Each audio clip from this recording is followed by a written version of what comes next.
হাদিস শরীফের মধ্যে রয়েছে, তিরমিজি শরীফ এবং ইবনে মাজাহ শরীফের মধ্যে এই হাদিস কারণ নিহিত।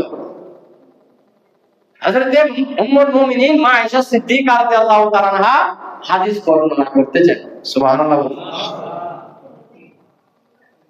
মা আয়েশা সিদ্দিকা রাদিয়াল্লাহু তাআলা বলেন, আল্লাহর নবী আমার ঘরের মধ্যে আমার যেদিন আমার সাথে থাকবেন সেই দিন আল্লাহর নবী আমার ঘরে ছিলেন।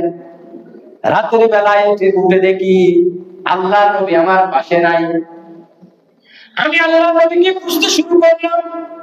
খুঁজতে খুঁজতে গিয়ে দেখি ওই জান্নাতুল বাকির কবরস্থানের মধ্যে দাঁড়িয়ে দাঁড়িয়ে আল্লাহর নবী জিয়ারত করতেছেন এবং আল্লাহর দরবারে দুই হাত তুলে দোয়া মুনাজাতের মধ্যে মশগুল রয়েছে।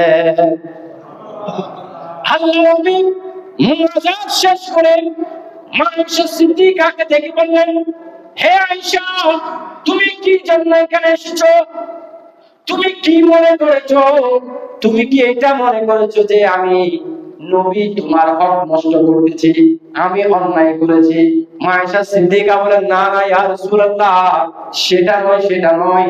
আমি আয়েশা মনে করেছিলাম আপনি আমার ঘর থেকে বের হয়ে অন্য বিবির ঘরের মধ্যে গিয়েছেন, আমি সেই জন্য ঘর থেকে বের হয়ে আপনি নবীকে তালাশ করতে বের হলাম।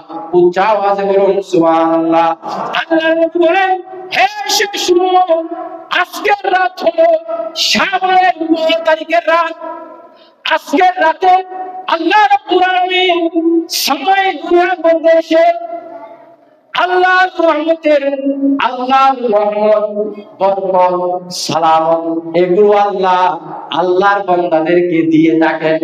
সুবহানাল্লাহ। আল্লাহ নবী বলতেছেন এগুলো আল্লাহর রহমত বন্টন করার জন্য এই সময় দুনিয়ার মধ্যে এসে আল্লাহ রাব্বুল আলামিন বান্দাদেরকে ডাকেন, হাদিল মুস্তাগফিরিন, কে আছো আজকের রাতে আমি আল্লাহর কাছে তোমরা গুনাহ ক্ষমা চাইবে।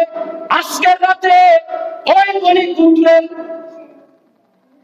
মহিষ পালের শরীরের মধ্যে মহিষের মধ্যে যতগুলো গুণ রয়েছে এই সংখ্যা পরিমাণ আল্লাহ রাব্বুল আলামিন আল্লাহ বান্দাদের গুনাহ মাফ করে দেবেন। এই শাবানের 15 তারিখের রাতে। এগুলো কে বলতেছেন? নবী। হাদিসে পাকের মধ্যে